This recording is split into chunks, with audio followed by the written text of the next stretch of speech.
Hola, buenas tardes, estimados alumnos, estimadas alumnas. Vamos a continuar con el siguiente tema, que saltamos el tema 8 porque no entra y pasamos al tema 9. El tema 9 se titula Fundamentos básicos de derecho patrimonial. El derecho patrimonial lo tenéis en dos temas distintos del libro, el tema 9 y el tema 10. Uno dedicado a los derechos reales y otro dedicado a las obligaciones. Entonces, vamos con esa primera parte que en la que vamos a tratar sobre los derechos reales que forman parte de los fundamentos básicos del derecho patrimonial. Pues bien, en primer lugar vamos a ver esa relación o diferenciación entre el derecho real frente al derecho de crédito. Esta pregunta pues, ha sido objeto de pregunta de desarrollo en 2013, en 2020, o sea que a veces caen hace muchos años y luego vuelven a caer otra vez. Es importante que entendáis muy bien el significado de derecho real. Primero porque no se trata de un derecho normal, por eso se llama derecho real. No es real porque provenga de la realeza, sino que se ejerce sobre una re, del latín cosa, ¿no? O rey, cosa, ¿vale? Pues es un derecho real, un derecho sobre la cosa, ¿vale? Re o rey, cosa, ¿vale? El derecho subjetivo es un derecho subjetivo que otorga, bueno, ya recordaréis la diferenciación entre derecho objetivo y derecho subjetivo, ¿verdad? Vale. Pues en este caso hablamos de derecho subjetivo. Y lo que hace, bueno, el derecho objetivo era cuando hablaba de, yo curso la carrera de Derecho y derechos subjetivos cuando yo decía tengo derecho a una prestación. ¿Recordáis? Pues bueno, esto se trata, es un derecho subjetivo. ¿Por qué? Pues porque otorga determinados poderes o facultades al titular que los ejerce sobre una cosa. Por eso es un derecho real, derecho sobre la rey, sobre la re, sobre la cosa. ¿Vale? Pues bueno, y esto ya fue pregunta de test. ¿Derecho real qué es? Pues el derecho subjetivo que otorga poderes o facultades y que su titular lo ejerce sobre una cosa. ¿Vale? Que su titular ejerce sobre una cosa. Tiene dos características muy importantes que también han caído en test muchísimas veces. Una de ellas es la reipersecutoriedad y otra es su carácter erga omnes. Estas palabras os suenan ya, ¿verdad? Y las hemos tratado en otros temas. Pero bueno, en el caso del derecho real, que recae sobre una cosa, pues la reipersecutoriedad implica que este derecho real acompaña a la cosa. ¿Vale? Parece que hablamos de que persigue a la cosa, ¿verdad? Rey, hemos dicho que rey, que re o rey eran las voces latinas del latín relacionadas con cosa y persecutoriedad, pues es que la persigue, ¿no? Lo que significa realmente es que lo acompaña. Esta característica es que el derecho real acompaña a la cosa, con independencia de donde se encuentre, ¿entendéis? Con independencia de donde se encuentre, este derecho la acompaña. Y de quien detente su posesión, o sea, su dueño, con independencia de dónde esté la cosa, físicamente, o quien sea su dueño, a la cosa le acompaña ese derecho real, independientemente del lugar donde esté o quién sea el que tiene ese derecho. Pero la cosa alberga ese derecho. La cosa tiene este derecho, que va a otorgar a una persona pues distintos poderes o facultades sobre esa cosa. Vale. Y luego tenemos el segundo gran característica que tiene este derecho real, los derechos reales. Y es que tiene un carácter erga omnes. ya sabéis lo que era erga omnes, ¿no? Significa que se puede hacer valer o ejercitarse frente a cualquiera que lo discuta o lo impida. También ves y pregunta de test. Entonces, pues bueno, dos características muy importantes de este derecho real: rei persecutoriedad y erga omnes, que puede hacer, que acompaña a la cosa y que puede hacer valerse y ejercitarse frente a erga omnes, frente a todos, ¿verdad? Frente a cualquiera que lo discuta, lo cuestione, lo impida, ¿vale? Esta doble configuración sustantiva encuentra su génesis y conformación genuina en el ámbito procesal, en la diferenciación romana entre acciones reales y acciones personales. Claro, te pretenden que hunde sus raíces, estas características, como todo nos viene del derecho romano, hemos heredado nuestra cultura romana, el romanismo, el latín, pues bueno, como todo lo hemos heredado de la conquista romana, pues también los derechos reales tienen su origen en la diferenciación entre derechos reales que hacía en Roma y los derechos personales. Gallo, en sus instituciones, que formaban parte del digesto de Justiniano, si recordáis, afirma que una acción es personal cuando reclamamos contra el que una acción es personal cuando reclamamos contra el que nos está obligado a dar, hacer o prestar. Es decir, cuando yo reclamo contra otra persona, entonces la acción es personal. Si yo reclamo contra otra persona, que es el que nos está obligando a hacer, dar o prestar, es que hay una obligación que tengo frente a una persona. ¿De acuerdo? Entonces es una acción personal. Y la acción real, bueno, esto ha caído en TES, pero también puede caer la acción real en TES. La acción real es cuando pretendemos hacer valer que un objeto o cosa que llamamos ahora corporal es de nuestra propiedad o tenemos sobre él un derecho. ¿Vale? ¿Veis la diferencia, no? Acciones personales, acciones reales, acciones personales frente a personas sobre una obligación que tengamos y reales frente a un objeto o cosa corporal que es de nuestra propiedad. Y por sobre él tenemos pues, la propiedad o un derecho sobre él. Pero la doctrina aquí no es pacífica, como suele ocurrir.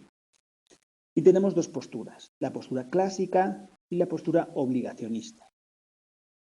La postura clásica viene a reconocer la existencia de estos derechos reales como una potestad directa sobre la cosa y de forma inmediata.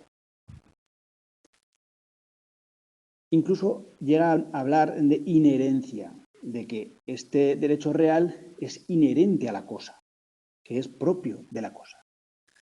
Me preguntaba un compañero por internet, ¿qué diferencia hay entre reipersecutoriedad e inherencia entonces?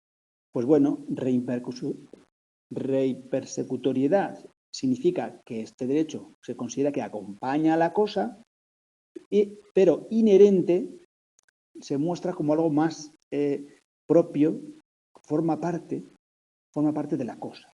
Entonces, esta postura clásica considera que ese derecho real forma parte de la misma cosa, inherente, está en su propio ser. Sin embargo, la postura obligacionista ya considera que todos son obligaciones, ya sean reales o personales. Se entiende como si todos fueran obligaciones. Entonces, ¿qué dice la postura obligacionista? Pues dice que el derecho real no puede... Bueno, antes de pasar a esto, quería deciros que la objeción a esta postura clásica es que, claro, no puede predicarse esta inherencia en todos los derechos reales. Hay derechos reales en los que, pues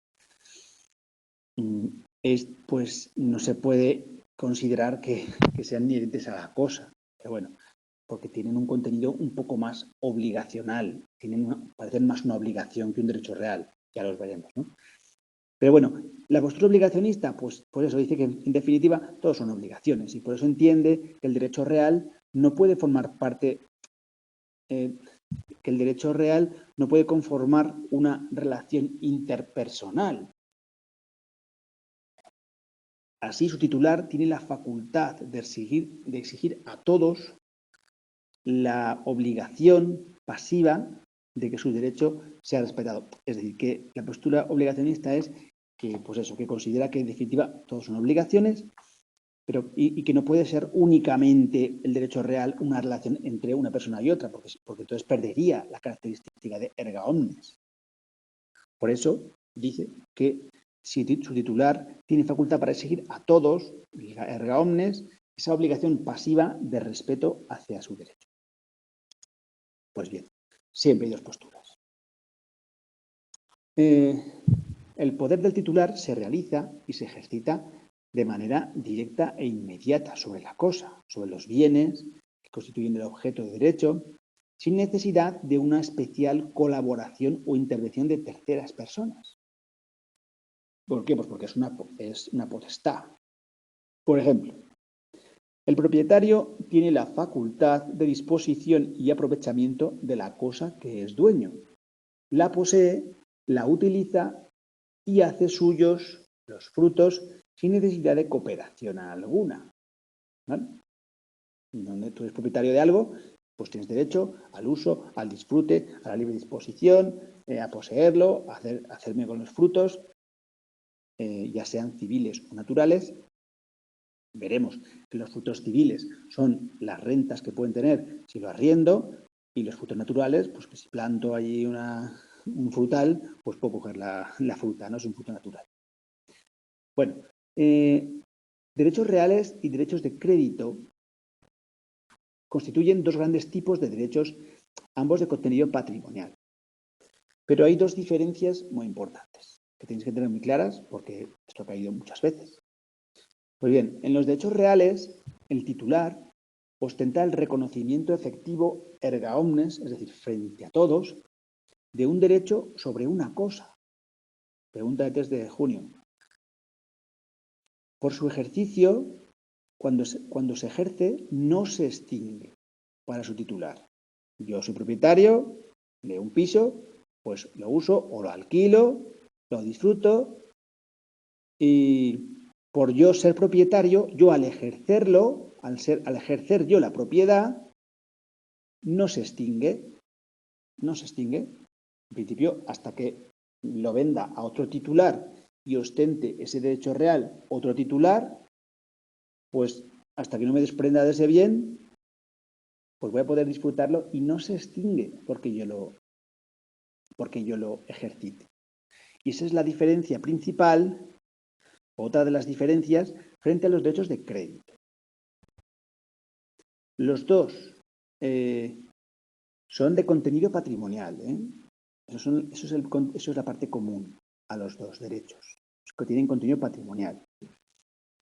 ¿Cómo son los derechos de crédito? Pues tienen tienen una característica más obligacional, no están de potestad. Me refiero a que el derecho de crédito vincula, por eso de ahí la obligación, vincula a un concreto acreedor, con un determinado deudor. ¿Veis? Los dos son concretos y determinados. En el derecho real de propiedad, pues uno era concreto, que soy yo, el titular de propiedad, pero yo lo disfruto frente a erga omnes, frente a todos, que son indeterminados. Aquí, las dos partes del vínculo son concretos. Un concreto acreedor y un determinado deudor. De ahí que se habla de la eficacia relativa o eficacia interpartes. Es decir, solamente es eficaz este derecho de crédito entre las partes. ¿Vale? Así es una relación interpersonal por la que un determinado deudor queda obligado frente a un concreto acreedor. Todo esto son preguntas de test, ¿vale? Así que tenerlas en cuenta. ¿A qué se obliga? Pues a la realización de una determinada conducta de vida que consiste en dar, hacer o no hacer una cosa. Cuando se ejercita y es eficaz, produce su extinción. Se acaba. Ejemplo, pues el acreedor que le exige al deudor que cumpla. Pues una vez que, si alguien me debe dinero, yo se lo exijo, tengo un derecho de crédito frente a él, pues yo, como acreedor, le exijo a mi deudor que me pague. Pero una vez que el deudor me ha pagado, para mí, que soy el acreedor, se extingue. Para mí y para el deudor también, para ambos, se extingue. Cada uno en su condición de deudor y acreedor, se extingue el derecho de crédito, desaparece. Podrá haber otras relaciones que nos unan con ese vínculo, pero lo que es el derecho de crédito se extingue por su ejercicio. Esa es la principal diferencia. Y en esas diferencias, pues tenéis que, pues en esa similitud entre ambos, derecho real y crédito, que ambos tienen contenido patrimonial, ¿vale? Patrimonial, ¿vale? Y también que ese patrimonio que está detrás es el vínculo. El vínculo en derecho real no es interpersonal, no, porque puede haber una persona sola, que es el propietario, y el erga omnes, todos los demás. Pues, sin embargo, en el de crédito es una relación más interpersonal. ¿Por qué? Pues porque hay un acreedor y hay un deudor en el derecho de crédito. Y luego que por el ejercicio el derecho real no se extingue y por el ejercicio el derecho de crédito sí se extingue. Pues bueno, todo esto tenerlo en cuenta porque es importante. Bueno, vamos, hemos visto la primera parte, derecho real, derecho de crédito, y luego tenemos propiedad. Bueno, el libro titula, que es como lo tendréis cuando os descarguéis este PDF, el libro titula Propiedad y derechos reales en cosa ajena, pero vamos a ver esta clasificación. Pues bien, los derechos reales se clasifican en dos, porque las diferencias son tales que se puede hacer esa clasificación en dos partes. Entonces, dejamos a un lado los derechos de crédito, que los estudiaremos en profundidad en las obligaciones en el tema 10, y vamos con los derechos reales. Con la parte de derechos reales vamos a distinguir dos grandes categorías, que me las tengo que saber, porque hasta estas dos grandes categorías ha caído en test, en septiembre de 2020, ni más ni menos. ¿Cómo se clasifican en qué categorías pueden dividirse los derechos reales? Pues en dos. Propiedad y derechos reales en cosa ajena. Vamos a explicarlo bien. Realmente son derechos reales en cosa propia. Vamos a distinguirlo así para que veáis lo sencillo que es. ¿Cómo clasifico los derechos reales?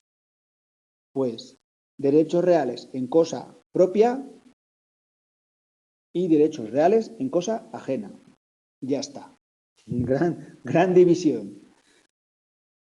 Derechos reales en cosa propia, pues si tengo un derecho real en una cosa propia, pues lo que tengo es la propiedad, ¿verdad?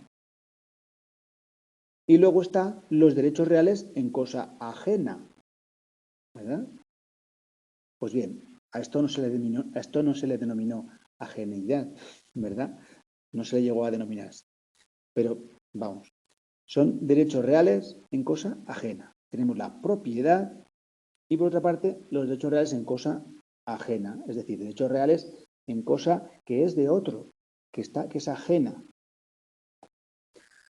o que es ajena a mí, ¿vale? Bueno, propiedad. Propiedad es el derecho real por excelencia, el que todos entendemos, el que todos conocemos. Pues yo tengo la propiedad sobre esto. Yo soy el propietario de mi casa, de mi coche, de lo que queráis, ¿no? Pues bien, ¿Qué supone? Pues que tengo el pleno dominio, la plenitud. En principio, si no me dicen nada, la propiedad supone el pleno dominio. Tengo todo el poder, una persona tiene todo el poder sobre una cosa, porque es el propietario. Lo explica el derecho romano diciendo que este derecho es el dominium y su titular es el dominus, el señor. Un poco para que lo relacionéis, como todo procede del derecho romano. Pues bien, la propiedad, al fin y al cabo, es el dominio pleno o el señorío pleno de una persona sobre una cosa. Es muy importante la palabra pleno, el pleno dominio, el señorío pleno, el dominum. ¿Por qué? Pues porque este dominio pleno se puede ver recortado. Entonces dará lugar a otros derechos que vamos a estudiar. Solamente en la época posclásica, después del derecho romano, en la época posclásica, de Roma, se comenzó a generalizar la actual denominación de propietas o propietarios. Es decir, que esta denominación es tardía. Bien, hasta aquí el derecho de propiedad. Vamos a ver ahora los derechos reales en cosa ajena. Pues bien, no es un derecho pleno, ya nos lo dice. Hemos dicho que lo más importante del de propiedad es que es pleno. Y los derechos reales en cosa ajena, la primera característica que nos dice, y que es muy importante, es que no es pleno, es limitado. ¿Vale? Y dentro de ese derecho limitado veremos que hay distintos grados de limitarlo, que darán lugar a unos u otros derechos. ¿Por qué es limitado? Pues porque pueden ser o son varias personas las que ostentan derechos y que pueden ser independientes entre sí y que sean sobre una misma cosa. ¿Sí? Al contrario, la propiedad, pues, es sobre una cosa propia. En este caso es un derecho sobre algo que es ajeno, que no es propio. Y es limitado. ¿Por qué? Pues porque si es propiedad de otro, pues ya es suficiente limitación, ¿no? Si ya no es mío, es ajeno, luego ya en sí mismo, en el concepto mismo, ya está limitado. En derecho romano, pues hay un proceso lento, un conjunto de derechos que una persona puede tener sobre una cosa que no es suya, es decir, ajena, perteneciente a otro propietario. Todos ellos han pasado a nuestro Código Civil vigente, idéntico a la jurisprudencia romana. O sea, todo lo que vamos a estudiar tiene su origen en derecho romano. Bueno, el derecho de propiedad, en cierto sentido, en el sentido ese de la plenitud que yo os decía, es un derecho absoluto, ya que posibilita que una persona detente plenas facultades. Perdón. Plenas facultades sobre una cosa. Plenitud, lo que os decía yo, la característica de la plenitud. Al contrario, los derechos reales en cosa ajena es un derecho limitado. ¿Por qué? Porque varias personas pueden ostentar derechos independientemente de la cosa. Hay dos derechos, dos titulares de la misma cosa. Uno es el del propietario y otro es el titular del derecho limitado. Hay varias personas. No obstante, esta simultaneidad de cada uno, con independencia del otro, actúan directamente sobre la cosa. De esta forma, puede decirse que este derecho de propiedad, pues que conlleva tres facultades. Esta plenitud conlleva tres facultades. Una persona tiene la propiedad de una de un piso y una cosa, si está libre de cargas, tiene la plenitud. Si no está libre de cargas, no puedo decir que tiene la plenitud, porque tiene una carga. Tendrá una limitación, no será pleno. ¿Entendéis? Entonces, vamos a ver que estas tres facultades son uso, derecho de uso, puede usar, derecho de disfrute, aunque no lo use, y derecho de disposición. Son distintos. Uso, disfrute y disposición. Vale. Esto es frente a todos. Estas tres facultades de la propiedad son frente a todos. Por eso el propietario tendrá frente a todos esa plena facultad siempre que la cosa, objeto de su propiedad, esté libre de cargas. Y esto cayó en junio de 2020. ¿Cuándo se entiende que está libre de cargas? Pues cuando sobre la misma no existe ningún otro derecho real del cual sea titular otra persona. Pues bien, el derecho o facultad de uso, o sea, de estas tres facultades, la primera, la de la facultad o el derecho de uso, supone que el titular directamente puede utilizar directamente o puede ceder la utilización de esa cosa a un tercero. La utilización de la cosa debe hacerse conforme a su naturaleza, es decir, de acuerdo con su finalidad económico-social. ¿Vale? Pues bien, una vivienda, por ejemplo, yo puedo usar la vivienda, ¿verdad? Puedo usarla, puedo vivir en ella. Eso significa que dentro de mis facultades como propietario la estoy usando la vivienda. ¿Vale? Siempre que la use conforme a su naturaleza y finalidad socioeconómica. Luego está el derecho de disfrute. ¿Esto qué permite? Permite al titular hacerse propietario de los frutos siempre que sea fructífera. Por ejemplo, yo puedo usar la vivienda, pero puedo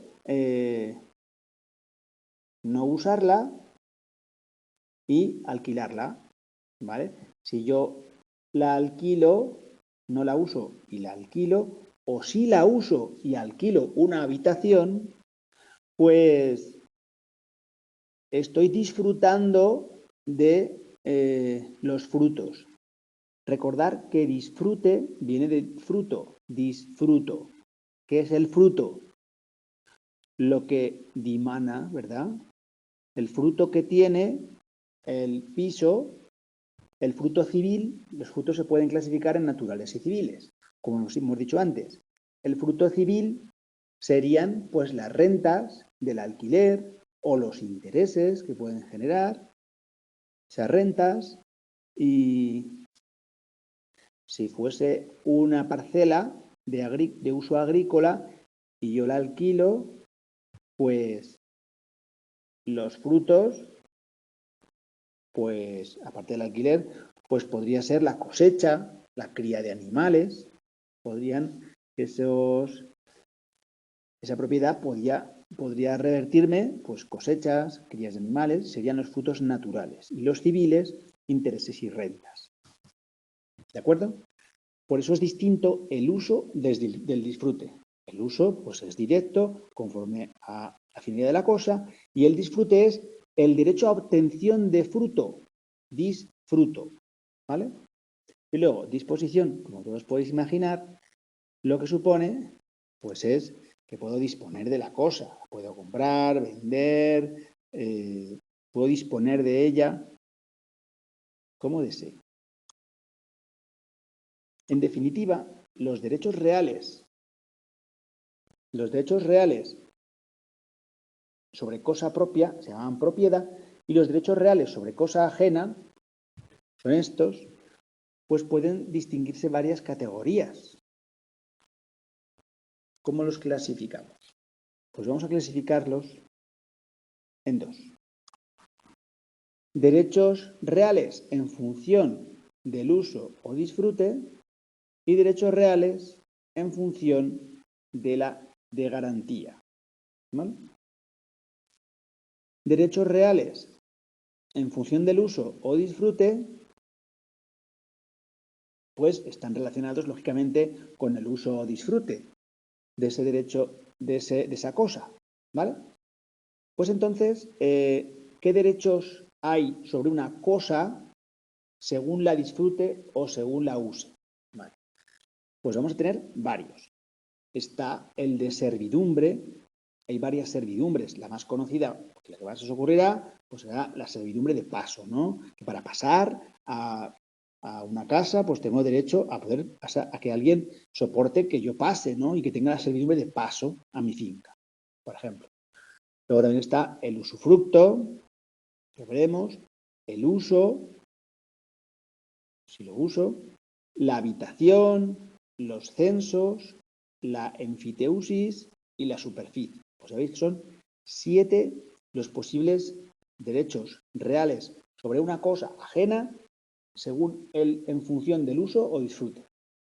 Y luego los derechos reales en función de que esa cosa sirva de garantía, pues están la prenda y la hipoteca. Bueno, algunos nos sonarán un poco raros, pero ahora cuando los veamos veréis que no son tan complejos, ¿vale? Bueno, derechos reales en función del uso o disfrute. El primero de ellos que hemos visto es la servidumbre. Está regulado en el artículo 530 y siguientes del Código Civil y nos dice que la servidumbre es un gravamen, es decir, es una carga, impuesto sobre un inmueble en beneficio de otro perteneciente a distinto dueño. El inmueble a favor del que está constituida la servidumbre se llama predio dominante y el que la sufre, predio sirviente. Este gravamen puede ser de muchas cosas, ¿vale? De pasar, de tomar agua. Es un derecho real sobre cosa ajena y el predio dominante ejerce sobre el predio sirviente un doble contenido, que puede ser hacer algo, como qué, como pasar yo, pasar el ganado, pasar, ¿no? Tomar agua, o también puede ser impedir que el dueño del predio sirviente haga algo. Claro, si el predio dominante tiene un derecho de servidumbre de vistas, de que vea, de vistas, desde su edificio, pues lo que ocurrirá es que el predio sirviente no podrá edificar a otra altura, a más altura, porque estaría quitándole las vistas que tiene el predio dominante. Pues bueno, por el primer contenido, el titular del predio sirviente debe tolerar en su terreno que el dominante haga algo. Claro, pasar, coger agua, y el sirviente no puede hacer algo en su fundo o en su predio. Claro, si tengo que dejar un camino para que pase la persona o el ganado, pues no puedo cultivar en ese camino, no. Tengo la servidumbre, el gravamen, la carga de dejar pasar al del predio dominante, el vecino, ¿verdad? Bueno, el derecho de usufructo. Pues 463 siguientes, el usufructo da derecho a disfrutar de los bienes ajenos con la obligación de conservar su forma y sustancia, a no ser que el título de su constitución o la ley le autoricen a otra cosa. Es decir, el titular del usufructo tiene derecho pues a eso, al uso y disfrute. Y disfrute, hemos dicho que disfrute era fruto, luego si usufructo, pues es uso y disfrute. Pues ya está. Ostenta el uso y disfrute en la utilización de una cosa y el uso y el disfrute, que consiste en hacerse propietario de los frutos, usarlo y recoger los frutos por la cosa durante el tiempo que dure el usufructo. El dueño de una cosa, sobre la que recae el derecho de usufructo en favor de la otra, se suele... Esto que hay El dueño de una cosa sobre la que recae el derecho de usufructo en favor de la otra se denomina desnudo, ¿vale? Nudo o mero propietario, nudo propietario. ¿Por qué? Pues porque no tiene ni su utilización, pues porque ha perdido dos de las características de las facultades que daban plenitud al derecho de propiedad, como hemos visto antes, que eran uso, disfrute y disposición. Pues si le quitamos al propietario el uso y disfrute, pues lo dejamos desnudo, ¿verdad? Nudo propietario. ¿Por qué? Porque no tiene ni el uso ni disfrute, pero sí mantiene la disposición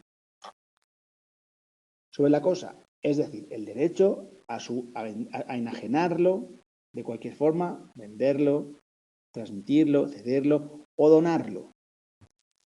En este sentido, se afirma que solamente tiene la nuda propiedad. Nudo propietario, desnudo, nuda propiedad. El derecho real de usufructo presenta un carácter limitado, porque es recordar que todos los derechos reales sobre cosa ajena eran limitados. Pues este también. El derecho de usufructo es limitado. ¿Por qué? Pues porque no tienes la plena disposición, el pleno dominio, sino tienes unos derechos de usufructo. A veces es vitalicio, a veces el usufructo se coincide con la vida del usufructuario, como en el caso del usufructo de viudedad. Pero bueno, hay distintos tipos de usufructo. El derecho de uso y habitación, pues bueno, se trata de derechos más limitados que el usufructo. Pregunta de test. Si los de cosa ajena ya son limitados porque no tienes la plenitud, pues los derechos de uso y habitación aún son más limitados que el usufructo. ¿Por qué? Porque el usufructo tienes uso y disfrute, uso y coger los frutos. Porque con carácter general solo consienten que su titular pueda ejercitar la facultad de uso, pero no el disfrute plenamente. Es decir, el derecho de uso y derecho de habitación solo son de uso, no son de disfrute. ¿Vale? Sobre la cosa objeto de derecho. El derecho de uso faculta al usuario a utilizar la cosa de otro. Vale, aquí tienes un listado de los artículos que nos hablan del uso y habitación por si tenéis dudas, ¿vale? Porque el Código Civil te aclara todo de forma total, ¿vale? Entonces, si tenéis dudas, pues leéis este párrafito que veréis que está súper claro. El uso da derecho a percibir los frutos de la cosa ajena los que basten a las necesidades del usuario y de su familia. O sea, derecho de uso da derecho a los frutos para comer, ¿vale? A las necesidades. Comer tú y tu familia, aunque ésta aumente. ¿Y la habitación a qué da derecho? Pues a ocupar en una casa una de las piezas necesarias para sí una habitación, para sí su familia. Los derechos de uso y habitación no se pueden arrendar ni traspasar por otro título de ninguna clase. ¿Por qué? Porque si no tendrías disposición. No, uso y disfrute. Perdón, uso y habitación. Perdón. El que tuviera el uso de un rebaño o piara del ganado podrá aprovecharse de las crías, leche, lana, cuanto baste para su consumo. O sea, del derecho de uso de un rebaño que dé frutos naturales, pues tendría para mi autoconsumo. No tendría disfrute. Tendría aprovechamiento para lo mínimo para el consumo y para mi familia. Así como también del estiércol para el abono de las tierras que cultive. Ya veis que es mucho más limitado que el de usufructo. Y por último, los censos. Los censos, pues que se constituye un censo cuando se sujetan algunos bienes al pago de un canon o rédito anual en retribución a un capital que se recibe en dinero. El dominio pleno o menos pleno se transmiten los bienes. Como clases de censos tendremos el emfitéptico, el consignativo y el reservativo. Bueno, profundizaremos más. La enfiteusis, pues es un término de origen griego que hace alusión a realizar plantaciones. De acuerdo con el sentido etimológico de la enfiteusis, es un ius re aliena, transmisible y mortis causa, que faculta al titular el enfiteuta. ¿Qué hace el enfiteuta? Pues cultivar y hacerse propietario de los frutos producidos por un fundo agrícola, con la obligación de pagar un canon, normalmente anual. No confundir con que te arriendan un huerto. Esto no es que te arriendan un huerto o que te arriendan una finca rústica. ¿Por qué? Porque el arrendamiento es un derecho obligacional, es un derecho obligacional, mientras que la enfiteus es un derecho real sobre cosa ajena. Ahí está la distinción. Son derechos distintos en su naturaleza. El arrendatario no ostenta ningún derecho directo sobre la cosa ajena. Y sin embargo, el enfiteuta, el que tiene derecho de enfiteusis, sí tiene un derecho real sobre la cosa, que permite cultivar y hacerse propietario de los frutos pagando un canon. Puede transmitirse entre vivos, si bien el propietario mantiene la propiedad, hace suyos los frutos de la finca, bueno, aquí tenéis también, y sus accesorios. Es decir, que si tiene los mismos derechos que corresponderían al propietario en los tesoros y minas que se descubran en la finca. Y pues puede disponer de sus accesorios como inter vivos, dejando a salvo los derechos del dueño. O sea, lo puedes transmitir inter vivos o mortis causa. Y por último, el derecho de superficie, que se define como el derecho de suelo, de vuelo y suelo, y que se trata de un derecho real que faculta a su titular, el superficiario, ¿a qué? Pues hacer una construcción o una edificación sobre el suelo ajeno, a disfrutarla durante un periodo largo de tiempo, y en compensación a la cesión del derecho, el propietario del suelo recibe del superficiario una contraprestación que satisface en el momento de construir el derecho real, si bien no hay obstáculo para que se pacte un abono periódico. Pues bueno, ya veis, el de superficie pues es poder sobre el suelo o sobre el vuelo, o sea, sobre el suelo poder hacer una edificación y disfrutarla, ¿no? Y los de garantía, pues ya los vamos a ver el próximo día, porque es que no da tiempo. Pues nada, aquí nos quedamos, seguiremos el próximo día. Muchas gracias por estar ahí. Os descargaréis el tema, os mandaré para que os descarguéis, tendréis un enlace para descargaros el tema completo, el tema 9, primera parte, y bueno, y podréis poco a poco ir aprendiéndolo, estudiándolo. Tenéis también preguntas de test para hacerlas y bueno, pues mucho ánimo y nos vemos en la próxima clase, en el próximo vídeo y continuaremos con el derecho patrimonial. Muchas gracias y nos vemos en el próximo vídeo.